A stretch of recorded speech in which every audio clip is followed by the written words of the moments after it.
I had gotten pregnant with my daughter, so I came back, moved back in with my ex, and things were good for a brief moment, but it got worse.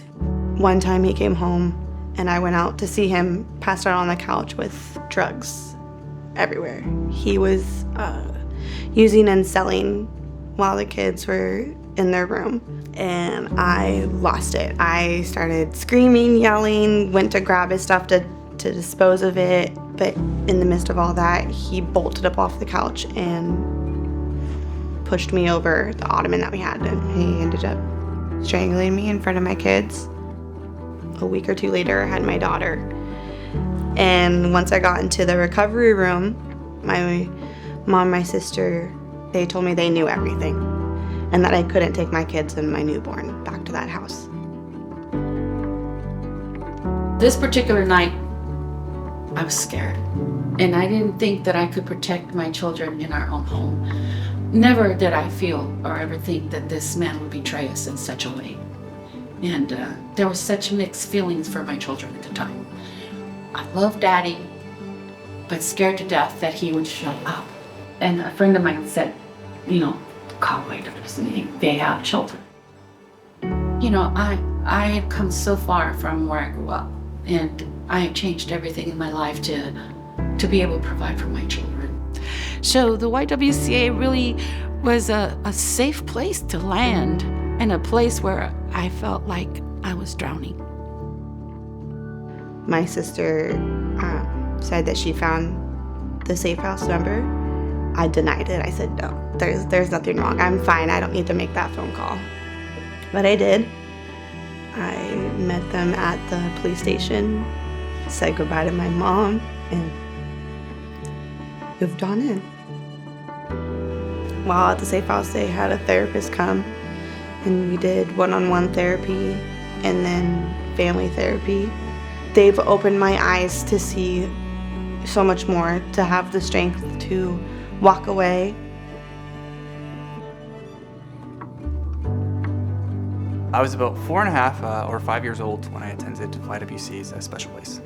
I remember there was another student there, and he kept calling me a gorilla. I just really didn't like it, and I was on the monkey bars one day, and he kept calling me a gorilla, and I kind of just dropped down and pounced on him, and things got physical. 4.5 years old, but a lot of hurt, a lot of anger, a lot of frustration, and I did receive support from the teachers. One thing that they would start doing with me after that was whenever I'd get frustrated, I would sit and they'd give me newspaper, and I would just take all of that frustration and anger, and I would just rip that paper and shred it up. And it was a really good physical outlet for my emotions, because I didn't really know how to process them at that age, and I'm grateful for that opportunity to learn that self-regulation skill, and that's something that's actually carried on with me to this day.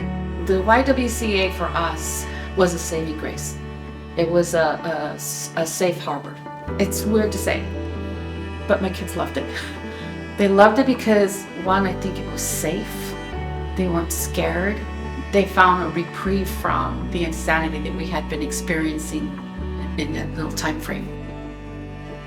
One of the big things for me was that you get it in your head that it's your fault, that you were the one that created this. And I want to be able to emphasize on them that it's not you. You didn't do this. There's something wrong with that person to where they felt that this was okay to do to you. The thought that I had was that what would have happened had you not been there? If you didn't get funding that year. The reality is that domestic violence happens in every community.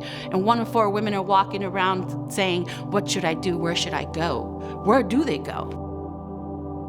If it weren't for these programs, I don't know where I would be right now. I saw how my kids flourished here. We came to the safe house. I just saw a completely different child.